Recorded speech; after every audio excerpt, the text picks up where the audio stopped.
Hello, guys. So for 300 subscribers, here we go. We are making content, bros. And before that, here are the stats. So look at the stats. And do subscribe, guys. हम लोग next episode लेके आए history से और एक. It's a very close to recent days, not Savarkar, but yes, we are coming closer to recent news. So be stay with us. Episode from Shyam Meera Singh. Shyam Meera Singh काफी दिनों बाद रिपोर्ट निकाला क्योंकि he doesn't make videos mostly on current affairs but also on the historical perspective of the historical agendas, right? So it's very important कि हम लोग not only current affairs पे focus करें, we also want to focus on few of the historical facts and data. So let's see. Shyam Meera Singh ने इंदिरा गांधी की मौत के ऊपर एक जबरदस्त वीडियो निकाला है. So it's going to be epic, I know. Shyam Meera Singh, Indira Gandhi की मौत के पीछे रहस्य. 1 जून 1984 से लेकर 8 जून तक चले ऑपरेशन ब्लू स्टार में भिंडरावाले मारा जा चुका था. सिखों का सबसे पवित्र परिसर लाशों से पट चुका था. जिस अकाल तख्त में पवित्र गुरु ग्रंथ साहिब रखा जाता है, वो अकाल तख्त अब सेना के तोपों का शिकार हो चुका था. इस घटना ने पूरी दुनिया के सिखों को दुख और गुस्सा से भर दिया. स्वर्ण मंदिर परिसर की हालत को देखकर उनकी आंखों में सिर्फ एक ही चीज थी, वो चीज थी बदला. एक सिख उग्रवादी संगठन ने घोषणा की कि हम इंदिरा गांधी की 100 पीढ़ियों को खत्म करके ही दम लेंगे. अपनी हत्या का एहतराम खुद इंदिरा गांधी को भी हो चला था. इंटेलिजेंस ब्यूरो के डायरेक्टर ने सुझाव दिया कि इंदिरा गांधी की सुरक्षा में लगे सिख जवानों को हटाकर अन्य धर्मों के जवानों की नियुक्ति कर देनी चाहिए. लेकिन इंदिरा ने कहा कि क्या हम एक सेक्युलर देश हैं? अगर हैं तो ऐसे भेद. सो गाइस, क्या क्या बात करते हो आप लोग कि कैसा लग रहा है आप लोगों को करंट अफेयर्स छोड़ के हिस्टोरिक इन्फॉर्मेशन के बारे में? सो चैट पे बताओ कि कैसा लग रहा है. तो आप कैसे कर सकते हैं? लेकिन इंदिरा की लापरवाही उनकी मौत के रूप में उनका पीछा करती रही. ऑपरेशन ब्लू स्टार को 5 महीने नहीं बीते कि इंदिरा गांधी की सुरक्षा में लगे 2 सिख सुरक्षा कर्मियों ने एक के बाद एक कुल 26 गोलियां बूढ़ी इंदिरा के सीने में उतार दी. देश के प्रधानमंत्री जमीन पर जा गिरी. कुछ घंटे के बाद बीबीसी पर घोषणा हुई कि इंदिरा गांधी नहीं रही. Such a आज के इस shame. एपिसोड में हम इंदिरा गांधी की मौत से जुड़े कुछ पहलुओं को गहराई से टटोलने की कोशिश करेंगे. क्या इंदिरा गांधी को अपनी मौत का अंदाजा हो चला था? अपनी मौत से पहले उन्होंने क्या लिख के छोड़ा था? राहुल गांधी और प्रियंका गांधी जब गार्डन में खेल रहे थे तो इंदिरा ने उन्हें क्या कहा था? जब सोनिया ने इंदिरा पर बरसाई गोलियों की आवाज सुनी तो वे क्या कर रही थी? Looks like a real footage. Very cute Rahul and Priyanka. Check this. कितने क्यूट लग रहे हैं. राहुल गांधी और प्रियंका गांधी जब गार्डन में खेल रहे थे तो इंदिरा ने उन्हें क्या कहा था? जब सोनिया ने इंदिरा पर बरसाई गोलियों की आवाज सुनी तो वे क्या कर रही थी और कैसे? जिस दिन इंदिरा गांधी का शव भी नहीं जलाया गया था, उससे पहले ही राजीव गांधी को प्रधानमंत्री पद की शपथ लेनी पड़ी थी. जानेंगे आज के इस एपिसोड में. Welcome guys, welcome to this धमाकेदार एपिसोड ऑफ श्याम मीरा नमस्कार, सिंह. मैं श्याम मीरा सिंह. मई नमस्कार, 1984 के नमस्कार. अंत में इंदिरा गांधी ने पंजाब में भिंडरावाले के द्वारा फैलाए जा रहे आतंक के समाधान के लिए सेना प्रमुख जनरल एएस वैद्य को बुलाया. इस बैठक में ऑपरेशन ब्लू स्टार के माध्यम से स्वर्ण मंदिर परिसर को भिंडरावाले से मुक्त करने की योजना बनी. लेकिन स्वर्ण मंदिर परिसर में सेना के घुसने का मतलब इंदिरा गांधी को अच्छे से पता था. इंदिरा गांधी जानती थी कि इसके बदले उन्हें अपनी जान गंवानी पड़ सकती है. लेकिन इंदिरा को अपनी जान से ज्यादा अपने पोते राहुल और पोती प्रियंका गांधी की जान की चिंता ज्यादा थी, क्योंकि वे दिल्ली के बाहर देहरादून में अपनी स्कूलिंग कर रहे थे. जिस दिन जनरल एएस वैद्य को उन्होंने अपने घर पर बुलाया और ऑपरेशन ब्लू स्टार का निर्णय लिया, उसी दिन उन्होंने सबसे पहले सोनिया गांधी से बात की. सोनिया गांधी के जीवन पर लिखी किताब द रेड साड़ी के अनुसार इंदिरा ने सोनिया से कहा, सोनिया, मेरे ख्याल से बच्चों को स्कूल से बाहर ले आया जाए. मुझे उनका डर है. इंटेलिजेंस ब्यूरो ने मुझे आगाह कर दिया है कि वे इंटेलिजेंस वर्क्स ब्रोस, इंटेलिजेंस यहाँ तो वर्क्स. कुछ नया नहीं है, पर पंजाब में हालात बिगड़ते जा रहे हैं. इसलिए स्कूल में उनकी सुरक्षा ज़्यादा से ज़्यादा मुश्किल होती जा रही है. उन लोगों की राय है कि बच्चों को बोर्डिंग स्कूलों से वापस यहीं दिल्ली ले आया जाए. इंदिरा गांधी की चिंता को देखते हुए राहुल और प्रियंका को देहरादून से दिल्ली बुला लिया गया. 1 जून से लेकर 8 जून तक ऑपरेशन ब्लू स्टार चलता रहा. करीब 21 जून से स्वर्ण मंदिर परिसर से सेना का नियंत्रण ढीला कर दिया गया. अब स्वर्ण मंदिर परिसर में श्रद्धालु मनमर्जी से आ जा सकते थे. 30 जून के दिन खुद इंदिरा गांधी स्वर्ण मंदिर परिसर में गईं, जहां उन्होंने हिंसा और दहशत के बदनसीब परिणामों पर अपना दुख व्यक्त किया और गुरु ग्रंथ साहिब के सामने टफ मत्था टाइम्स, टेक वेरी टफ श्रद्धा टाइम्स. प्रकट की. लेकिन इतना भर करने से इंदिरा की जान का जोखिम कम नहीं होने जा रहा था. सिखों के गुस्से को समझने के लिए रॉ अधिकारी रहे जीबीएस सिद्धू की किताब के एक प्रसंग से समझा जा सकता है, जिसमें वे लिखते हैं कि 7 जून की शाम को मैं अपनी पत्नी इकबाल, बेटे गगन और बेटी हरमीता के साथ गुरुद्वारा बंगला साहिब गया, यह देखने के लिए कि ऑपरेशन ब्लू स्टार का वहां के सिखों पर कैसा प्रभाव था. मुख्य हॉल के अंदर शबद कीर्तन चल रहा था और बाहर बहुत से सिख छोटे छोटे समूहों में इधर उधर इकट्ठे होकर ऑपरेशन ब्लू स्टार के परिणाम के बारे में बातचीत कर रहे थे। बड़े बड़े प्ले कार्ड्स इधर उधर प्रदर्शित किए जा रहे थे जिन पर पंजाबी भाषा में लाल रंग की स्याही से कुछ लिखा था। मुझे अभी तक याद है कि गुरुद्वारे के लंगर वाले प्रवेश द्वार के पास प्रदर्शित हो रहे एक प्ले कार्ड में पंजाबी में लिखा था, सिख भाइयों जान लो कि भाई अमरीक सिंह और थारा सिंह को तड़पा कर मारा गया है। अब इस ब्राह्मणी को मारना हर सिख का कर्तव्य बनता है। ब्राह्मणी शब्द इंदिरा गांधी के लिए गाली के रूप में प्रयोग किया जाता था। भिंडरावाले की मौत से संबंधित कोई प्ले कार्ड नहीं था क्योंकि कुछ सिखों को अब भी यह लग रहा था कि भिंडरावाले ऑपरेशन ब्लू स्टार के दौरान या उससे पहले ही बचकर निकल गया है। जीबीएस सिद्धू ने अपनी किताब में आगे लिखा है, अगले दिन सुबह में रॉ के डायरेक्टर गिरीश चंद्र सक्सेना से उनके ऑफिस में मिला और उन्हें वह सब कुछ बताया जो मैंने गुरुद्वारा बंगला साहिब में देखने को मुझे मिला था। खासकर प्ले कार्ड्स में लिखी बातों के बारे में मैंने उन्हें बताया। मैंने कहा कि आने वाले 6 महीने के अंदर ही इंदिरा गांधी की हत्या की बहुत ज़्यादा आशंका है। ऐसे में संबंधित सुरक्षा एजेंसियों की यह जिम्मेदारी बनती है कि वे हर कीमत पर उनकी जान बचाएं। इंदिरा गांधी भी इस बात से परिचित थी कि ऑपरेशन ब्लू स्टार के कारण स्वर्ण मंदिर परिसर को पहुंचे नुकसान के कारण सिखों की सामूहिक भावना को चोट पहुंची है। सुरक्षा एजेंसियों ने आगाह कर दिया था कि इंदिरा गांधी और उनका परिवार सिख चरमपंथी संगठनों की हिट लिस्ट में है। एक चरमपंथी समूह ने यह कसम भी खाई थी कि स्वर्ण मंदिर में किए गए जघन्य पाप का बदला वो इंदिरा की 100 पीढ़ियों की हत्या करके लेगा। इस चीज ने इंदिरा के मन में खासा डर पैदा कर दिया था। सोनिया गांधी के जीवन पर लिखी किताब द रेड साड़ी में उन घटनाओं का जिक्र है कि कैसे इंदिरा गांधी अपनी हत्या की आशंका को लेकर अपने परिवार को We have no idea कि ये बुक में क्या है, बट एक बार राहुल घर के बगीचे में एक कुत्ते के साथ खेल रहे थे। तब इंदिरा ने घर की डाइनिंग रूम की खिड़की से देखते हुए सोनिया से कहा कि जब ये बाहर बगीचे में भी खेलते हैं मुझे तब भी डर लगता है, क्योंकि राहुल और प्रियंका भी जो काफ़ी छोटे बच्चे थे वे भी तब अतिवादियों की हिट लिस्ट में थे। वे जब दिल्ली के स्कूल में पढ़ने जाते थे तो उनकी सुरक्षा के लिए गार्ड होते। मतलब not only Indira was scared of it just because she knew what the situation was, she was taking care of her grandsons and granddaughter as well because she was very protective of them, obviously. या वे सिर्फ घर के अंदर थे, उनकी दुनिया सुरक्षा की मोटी पहरेदारी के अंदर ही बीत रही थी। सुरक्षा एजेंसियों की सलाह मानते हुए इंदिरा गांधी ने अपने ब्लाउज और साड़ी के नीचे एक बुलेट प्रूफ जैकेट पहनना शुरू कर दिया। एक बार परिवार के बीच अपनी मौत की आशंका जाहिर करते हुए इंदिरा ने कहा, जब ऐसा कुछ हो जाए तो मैं चाहती हूँ कि मेरी अस्थियाँ हिमालय पर बिखेर दी जाएं। मैंने अपनी अंत्येष्टि के बारे में लिखित निर्देश छोड़े हैं, वे मेरे कमरे की मेज के दूसरे दराज में रखे हैं। यानी इंदिरा पहले से ही अपनी मौत को लेकर अपने परिवार के लिए एक नोट लिख चुकी थी। इस पर राजीव गांधी ने माहौल हल्का करने के लिए बीच में टोकते हुए कहा कि आप इतना आगे की मत सोचिए।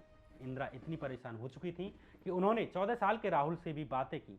द रेड साड़ी किताब के अनुसार इंदिरा ने राहुल से कहा, हो सकता है वे तुम्हें भी मारने का प्रयास करें।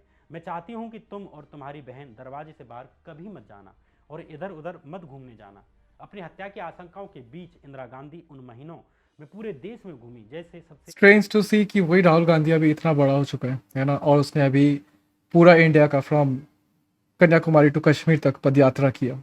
Awesome scene. आखिरी बार विदाई लेना चाहती हूँ। अब वे अपने भाषणों में स्पष्ट रूप से कहने लगी कि उन्हें कैसे याद किया जाना चाहिए। अपने इंटरव्यूज में वे अपने पूरे जीवन का ब्यौरा देने लगी। इस बीच 11 अक्टूबर के दिन ब्रिटेन की प्रधानमंत्री मार्गरेट थैचर को बम विस्फोट से हमला करके निशाना बनाया गया। सौभाग्य से वे बाल बाल बच गईं। इस खबर ने इंदिरा गांधी को अंदर से तोड़ दिया, लेकिन इसके बावजूद इंदिरा गांधी कुछ बुनियादी मूल्यों से पीछे नहीं हटना चाहती थी। जब सुरक्षा सचिव ने उनकी सुरक्षा को लेकर और अधिक मजबूत करने के लिए पुलिस की जगह आर्मी की नियुक्ति करने की बात कही तो इंदिरा ने जवाब दिया कि इस विकल्प के बारे में सोचना भी मत। मैं एक लोकतांत्रिक सरकार की प्रमुख हूँ, किसी मिलिट्री सरकार की नहीं। आईबी ने कहा कि इंदिरा गांधी के आवास पर जो सिक्योरिटी गार्ड्स हैं उनमें से सिखों को हटाकर अन्य धर्म वाले गार्ड्स की नियुक्ति कर देनी चाहिए, लेकिन इंदिरा गांधी ने इस सुझाव को भी नहीं माना, इसका विरोध किया, क्योंकि वे धर्म के आधार पर सुरक्षा कर्मियों के बीच भेदभाव करने के पक्ष में नहीं थी। सिर्फ आईबी के डायरेक्टर ने ही इंदिरा गांधी की सुरक्षा में से सिख सुरक्षा कर्मियों को हटाने की सलाह नहीं दी, बल्कि रॉ के वरिष्ठ अधिकारी रहे आर.एन. काउ ने भी कहा कि सिख सुरक्षा कर्मियों को इंदिरा की सुरक्षा में नहीं लगाना चाहिए। कम से कम 2 सिख कर्मियों को एक साथ तैनात नहीं करना चाहिए, क्योंकि ऐसी स्थिति में इंदिरा के साथ अनहोनी होने की संभावना अधिक रहेगी। लेकिन इंदिरा ने आर.एन. काउ की इस सलाह को भी नहीं माना। शायद ये इंदिरा का निजी फैसला था। वे नहीं चाहती थी कि पहले से ही इस नाजुक स्थिति में सिख आहत हों, कहीं ऐसा ना हो कि इससे और अधिक खराब संदेश जाए। अक्टूबर महीने के मध्य में इंदिरा ने अपनी मौत की आशंका के बाद एक दस्तावेज तैयार कर लिया था जो बाद में उनके कागजों में मिला था। इस दस्तावेज में इंदिरा ने लिखा था कि यदि मेरी हिंसक मृत्यु हो जैसा कुछ को डर है और कईयों की योजना है तो मैं जानती हूं कि हिंसा तो हत्यारों के विचार और कर्म में होगी, मेरी True. मृत्यु में नहीं। कुल मिलाकर इंदिरा को अपनी मौत का पूर्वाभास हो चुका था। अब देश में 24 अक्टूबर को दीपावली आ चुकी थी। पूरा हफ्ता दीपावली का जश्न मनाया जाता रहा। शहर भर में पटाखों की आवाज़ सुनाई पड़ती रही। इंदिरा ने भी घर में भगवान गणेश के आगे दीपक जलाया। इसी बीच राजीव ने कहा कि वे कल सुबह ही जल्दी कहीं बाहर जाएंगे। तभी इंदिरा ने पूछा कहाँ।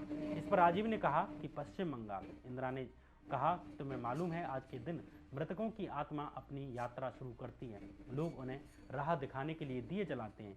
इंदिरा के इन शब्दों में निराशा और अवसाद भरा हुआ था। परिवार Very. के सदस्य इंदिरा की ऐसी अवसाद भरी बातों के आदी हो चुके थे, लेकिन सोनिया घर में फैले इस आशंका के माहौल को सहन नहीं कर सकी। उन्हें उसी रात दमे का दौरा पड़ गया। रेड सारी किताब के अनुसार सुबह के 4 बजे जब सोनिया ने लाइट जलाकर अपनी दवाई This is a research that he has done. ये सारे books पढ़ के ये research complete किया है. So that's a strong research, right? We need to check these books. These books are very. We have to get into a mentality of reading book first of all, right? So that we can start inculcating this kind of knowledge. That is very important. मेरे पास काफ़ी सारा list है जो मुझे पढ़ना है. I was reading the last 1984 जो मैंने छोड़ दिया, राइट वो मुझे फिर से स्टार्ट करना है. Just because it was in E book तो वो कभी कभी होता है कि मन नहीं करता है, but that's not excuse for anything. We need to focus much more in reading and getting our knowledge from there. Because आजकल ऑनलाइन और इंटरनेट पे जो भी मिलता है is like out of facts and out of any circumstantial relations, anything, right? So we need to be a little bit far away from all those kind of knowledge कि अगर life hacks भी देखो तो उसमें भी कोई जान नहीं है, right? So it's just about making quick likes and quick followers के लिए लोग आजकल कुछ भी कर सकते हैं. निकाली जो बिस्तर के पास की टेबल पर रखी थी, तो उन्होंने पूरा ध्यान रखा कि इंदिरा परेशान ना हो जाएं या जाग ना जाएं, जो कि बगल वाले कमरे में सो रही थी. लेकिन इंदिरा टॉर्च लेकर उनके पास आ जाती है. इंदिरा ने कहा कि क्या मैं दवाई लेने में तुम्हारी मदद करूं? सोनिया को इंदिरा ने दवाई दी और एक गिलास पानी दिया. साथ ही कहा कि अगर कोई सहायता की जरूरत हो तो बुला लेना. सोनिया हैरान हुई कि इंदिरा पूरी रात नहीं सोई थी. उन्हें उन दिनों शायद नींद नहीं आती थी. इंदिरा ने सोनिया से कहा कि मैं सोच रही हूँ कि इस हफ्ते के अंत में कश्मीर चली जाऊँ. मैं चिनार के फूलों से भरे पेड़ देखना चाहती हूँ. क्या तुम चलोगी? सोनिया ने इस पर मना कर दिया. लेकिन इंदिरा अपने तनाव को कम करने के लिए राहुल और प्रियंका के साथ श्रीनगर चली गई.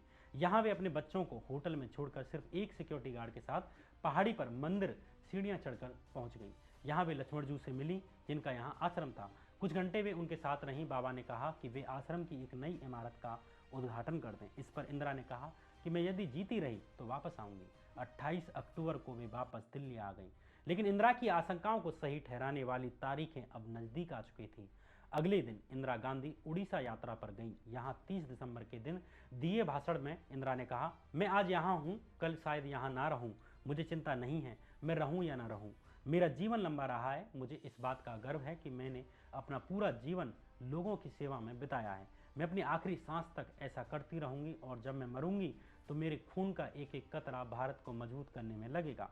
इस भाषण के बाद इंदिरा उड़ीसा के राज्यपाल से मिलने गई. Awesome. राज्यपाल से इंदिरा की बातचीत चल ही रही थी कि तभी उन्हें खबर लगी कि दिल्ली में उनके पोते पोती को स्कूल ले जाने वाली कार का एक्सीडेंट हो गया है. Oh, किसी को shit. चोट नहीं आई है, लेकिन इस खबर को सुनते ही इंदिरा गांधी का चेहरा पीला पड़ गया. इंदिरा ने तुरंत उड़ीसा दौरे को बीच में ही छोड़कर वापस दिल्ली आने का फैसला लिया. इंदिरा सुबह के 3 बजे करीब अपने घर पहुंची. इस वक्त सोनिया भी जागी हुई थी. इंदिरा ने पूछा, बच्चे कैसे हैं? सोनिया ने कहा वे एकदम ठीक है, उन्हें कुछ भी नहीं हुआ है. लेकिन इंदिरा नहीं मानी और कमरे में सोते राहुल और प्रियंका दोनों को देखकर ही दम ली. उन्हें ये आशंका सताई जा रही थी कि ये नॉर्मल एक्सीडेंट ना होकर किसी अप्रिय घटना की साजिश का एक हिस्सा हो सकता है. Because she was so much into anxiety कि उसको कोई भी कुछ भी खरोच आ जाएगा तो उसको लगेगा कि कोई अटेम्प्ट हुआ होगा, ऑब्वियसली, राइट? रात के वक्त ही इंदिरा ने आर.के. धवन को बुलाया और कहा कि कल के सभी कार्यक्रम रद्द कर दें. सिर्फ पीटर उस्तिनोव के साथ होने जा रहे सुबह के इंटरव्यू और दोपहर में ब्रिटिश प्रतिनिधिमंडल के साथ होने जा रहे लंच को छोड़कर बाकी सभी कार्यक्रम रद्द कर दिए जाएं. वे ये दिन प्रियंका गांधी और राहुल गांधी के साथ बिताना चाहती थी. इसके बाद इंदिरा सोने के लिए चली गई. अब सुबह 6 बजे ही इंदिरा जाग गई. इसके बाद कुछ योगाभ्यास किया. नहाने के बाद इंदिरा ने केसरिया रंग की एक सुंदर सी सिल्क साड़ी पहनी. लेकिन आज उन्होंने बुलेट प्रूफ जैकेट नहीं पहनी. जिस जैकेट को वो इन दिनों रोज पहनती थी, यस. शायद इंटरव्यू में अच्छा दिखने के लिए, इस कारण उन्होंने बुलेट प्रूफ जैकेट नहीं पहनी.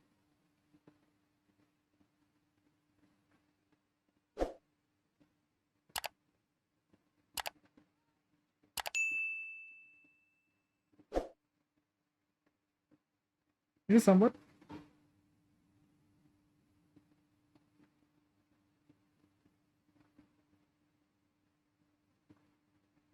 Cool.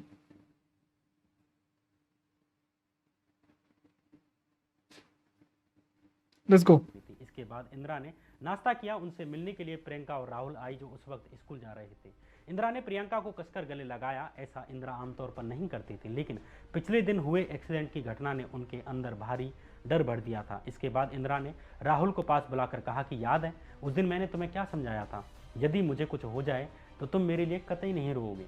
नाश्ते के बाद इंदिरा अपने ड्रेसिंग रूम में गई। यहाँ पीटर उस्तनोव के 2 मेकअप आर्टिस्ट उनका इंतजार कर रहे थे। इसी बीच आर के धवन ने आकर बताया कि टेलीविजन वाले उनकी टीम उनका इंतजार कर रही हैं दफ्तर में। इंदिरा गांधी का आवास और ऑफिस दोनों एक ही परिसर में थे, जिसे बीच में एक पैदल रास्ता जोड़ता है। इंदिरा गांधी अपने दफ्तर इंटरव्यू देने के लिए पैदल पैदल चलने लगी। उनके साथ एक पुलिसमैन धूप से बचाव करने के लिए उन पर काला छाता तान कर चल रहा था। कुछ कदम पीछे आर के धवन और एक बॉडीगार्ड चल रहे थे। दफ्तर और आवास को बीच में मिलाने के लिए एक छोटा सा गेट पड़ता है।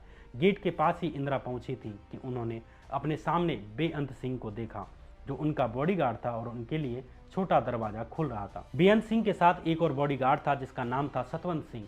ये दोनों, पर इंदिरा इसे नहीं जानती थी। जैसे ही इंदिरा इन दोनों के पास आई तो दोनों का अभिवादन स्वीकारते हुए उन दोनों को पारंपरिक रूप से हाथ जोड़कर नमस्ते किया।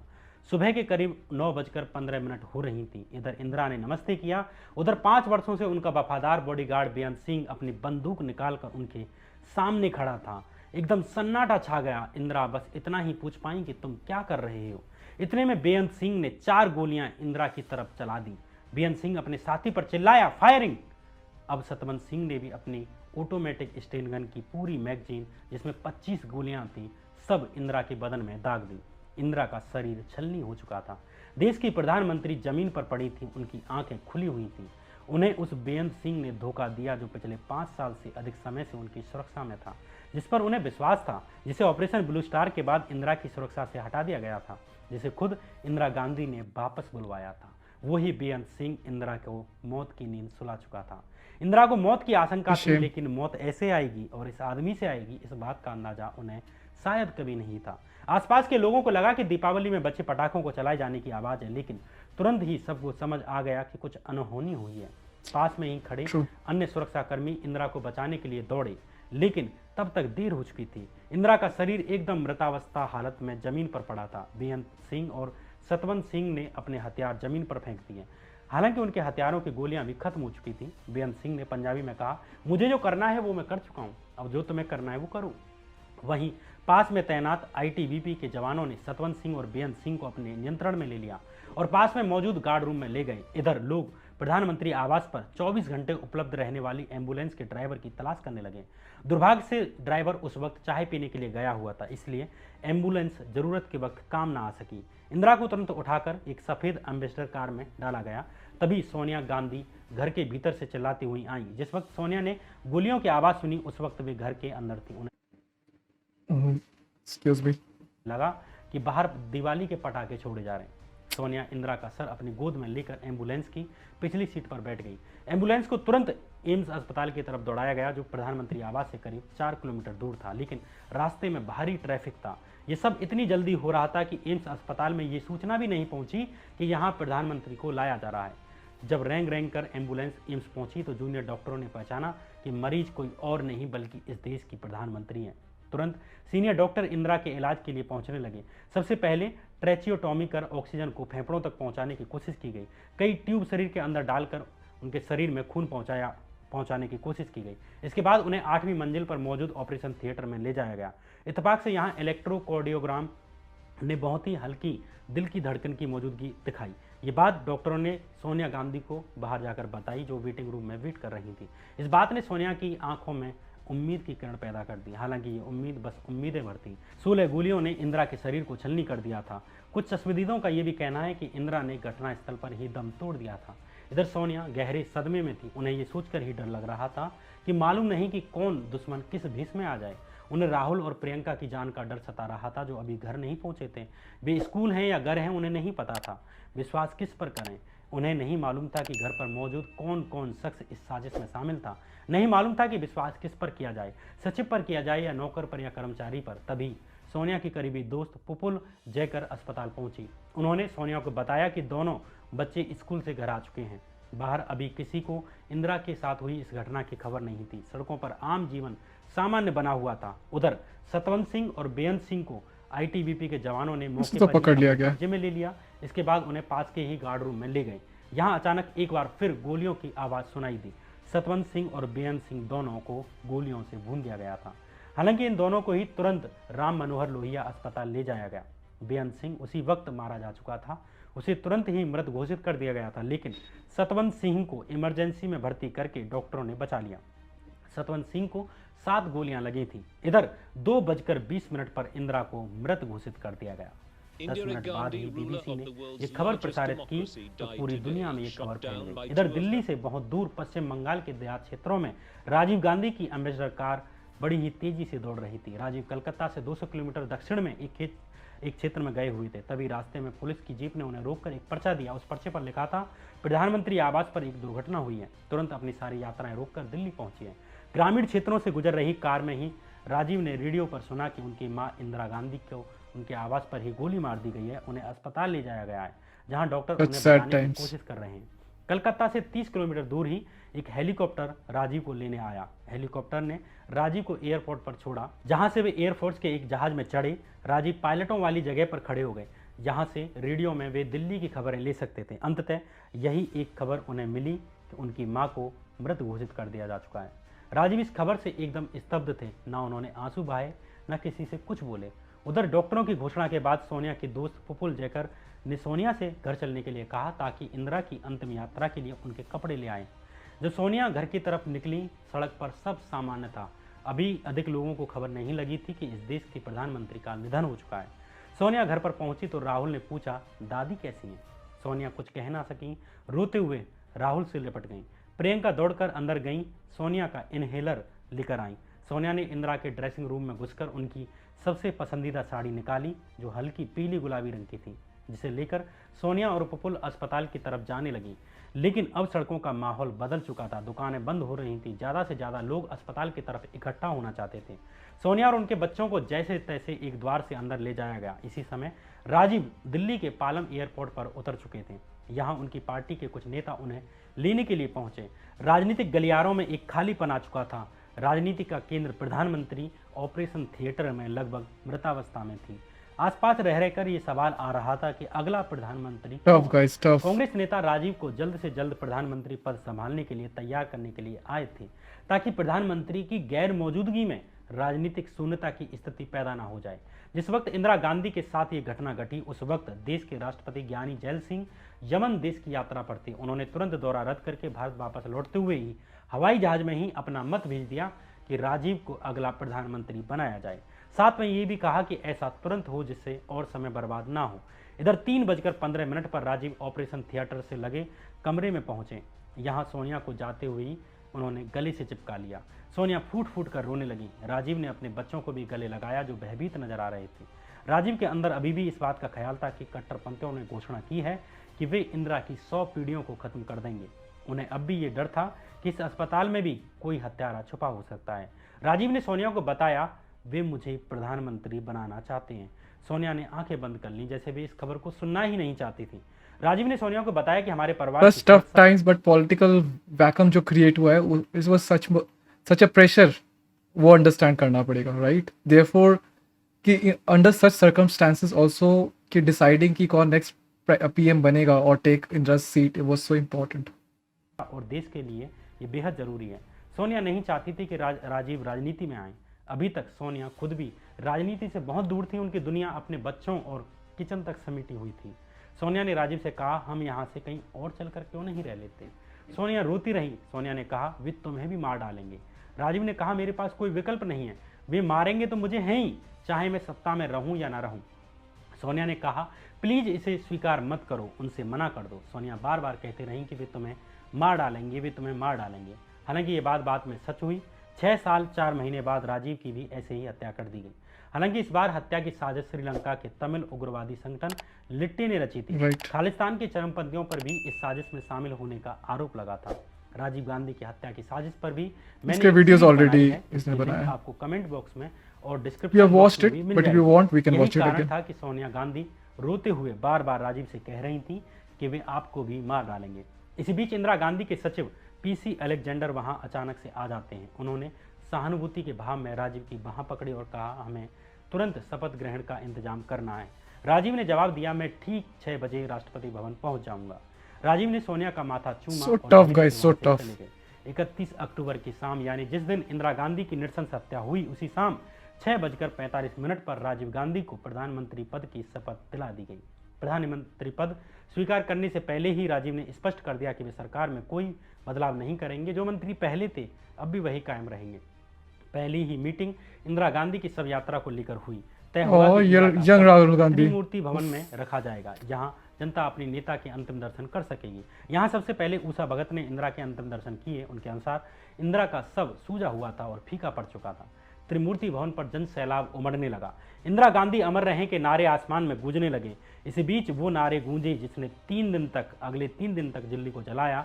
ये नारा था, खून का बदला खून से लेंगे। इंदिरा गांधी की मौत के बाद ही भारत की एकता में एक दरार आ चुकी थी। एक बड़ा तबका सभी सिखों को शक की नज़र से देखने लगा। इसमें कुछ उग्रवादी भी थे, जिनका उद्देश्य सिखों के प्रति उमड़े गुस्से के वक्त में उनकी दुकानों का सामान लूटना था।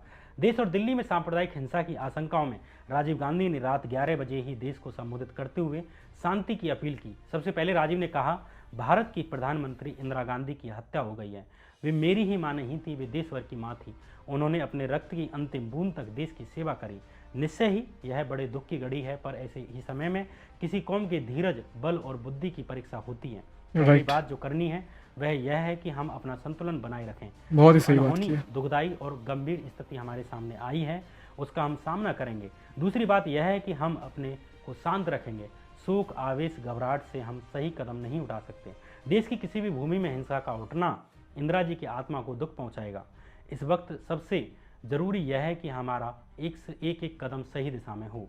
अपने इस भाषण में राजीव ने इंदिरा गांधी के हत्यारों का नाम नहीं लिया, जो संभवतः और अधिक हिंसा को भड़काने का काम करता, लेकिन हिंसा उससे पहले ही शुरू हो चुकी थी। सबसे पहले एम्स अस्पताल के चारों ओर हिंसा का माहौल पनपने लगा। लोगों ने सिखों की टैक्सियों पर पत्थर बरसाने शुरू कर दिए। एक गुरुद्वारा जला दिया गया। सिख दुकानदारों ने दुकानों पर शटर डाल दिए। जैसे जैसे रात का अंधेरा छाने लगा, वैसे वैसे निर्दोष सिखों की जान लेने के लिए आमादा भीड़ सड़कों पर निकल पड़ी। अफवाहें जोर मारने लगी कि सिखों ने शहर के पानी में जहर मिला दिया है। ये अफवाहें भी फैलने लगी कि पंजाब से आ रही हिंदुओं से भरी ट्रेन पर सिखों ने धावा बोल दिया है। ये सब झूठी बातें थीं, अफवाहें थीं, लेकिन उस वक्त लोग इन अफवाहों पर विश्वास करने लगे। इसके बाद तो पूरे दिल्ली शहर में डिफरेंस कुछ भी नहीं है। आज भी अफवाह पे लोग मार एक दूसरे पे, एक कम्युनिटी दूसरे कम्युनिटी पे चढ़ जाता है ना। तो वो ऐसा कुछ हुआ नहीं कि हमारे डिजिटल ट्रांसफॉर्मेशन में कि अफवाह पैदा होना बंद हो गया या फिर फैलना बंद हो गया। आग की तरह फैलता है, आग की तरह आज भी फैलता है। सिखों को चुन चुन कर जिंदा जलाया गया। घरों पर पेट्रोल डीजल छिड़क कर आग लगा दी गई। दिल्ली की मजदूर कॉलोनी त्रिलोकपुरी के 32 नंबर ब्लॉक में मौजूद लगभग सभी सिख पुरुषों को जिंदा जला दिया गया। ये बस एक छोटा सा उदाहरण है। उधर 3 दिन तक हजारों फिल्मी हस्तियां, नेता, मित्र और अलग अलग देशों के प्रधानमंत्री और राष्ट्रपति इंदिरा के मृत शरीर को नमन करने के लिए आते रहे। इधर पूरी दिल्ली धधकती रही। 2 नवंबर को राजीव ने देशवासियों से फिर अपील की और कहा कि इंदिरा गांधी की मृत्यु के बाद दिल्ली में जो कुछ हुआ है वह हर उस चीज का अपमान है जो इंदिरा जी को प्रिय थी। 3 नवंबर को बल प्रयोग कर जैसे तैसे दिल्ली में शांति स्थापित करने की कोशिश की गई। इसी दिन यमुना किनारे संजय गांधी की अंत्येष्टि स्थल के पास ही यमुना किनारे इंदिरा गांधी की अंतिम क्रिया संपन्न कर दी गई। राजीव ने अपनी मां की चिता को अंतिम प्रणाम करते हुए मुखाग्नि दी। दिल्ली में माहौल इतना हिंसक था कि इंदिरा की अंतिम यात्रा में अधिक लोग नहीं आ सके। अपनी मां की अंतिम इच्छा के अनुसार राजीव ने एयरफोर्स के एक जहाज पर चढ़कर हिमालय की ऊंची चोटियों पर इंदिरा की अस्थियों की राख को बिखेर दिया। लेकिन इन 3 दिनों में दिल्ली में जो हुआ वो न केवल मानव त्रासदी थी, बल्कि इतना शर्मनाक था कि इस घाव को न कभी देश भुला सकता है, न इसे मिटा सकता है। सिखों के लिए, सिख धर्म के जन्म से लेकर अब तक के लिए ये सबसे संवेदनशील वक्त था। वे अपने ही देश में नौचे गए, जिंदा जलाए गए 3000 से अधिक सिखों का मानव नरसंहार किया गया। भले ही इतिहास में सिख दंगों के रूप में दर्ज है, लेकिन असल में ये नरसंहार थे। अगली सीरीज इन सिख नरसंहारों पर ही ला रहा हूँ। ये कहानी फिलहाल यहीं तक। अगर आप इस चैनल पर पहली बार आए हैं सब्सक्राइब बॉय चैनल को सब्सक्राइब, मैंने कहा कर सब्सक्राइब नहीं किया है। वीडियो को लाइक सब्सक्राइब कर करो, दीजिए, लाइक कर दो। कमेंट बॉक्स में बताइए कि क्या आपको अगली सीरीज का इंतजार है। तब तक के लिए बने रहिए इस चैनल पर। नमस्कार। नमस्कार नमस्कार। उफ उफ उफ उफ उफ, such a tough story boys. क्या प्रेजेंटेशन करता है शैम मीरा। इट्स अमेजिंग टू सी कि मतलब सम हमारे पास कुछ तो जर्नलिस्ट है जो पास्ट के इंसिडेंट्स के ऊपर कुछ तो इन्फॉर्मेशन सही सही पेश कर रहे हैं। It's nice to see such a tough times. बहुत लोग मानते थे इंदिरा गांधी को, बहुत ज़्यादा लोग मानते थे, इसलिए तो स्टेटमेंट्स थे ऐसे, India is Indira, Indira is India. But that's wrong. You cannot और you shouldn't just compare a nation to a person. That should never be done. जैसे आज हो चुका है वैसे ही that shouldn't be done, but still that was a very sad incident. Tough boys.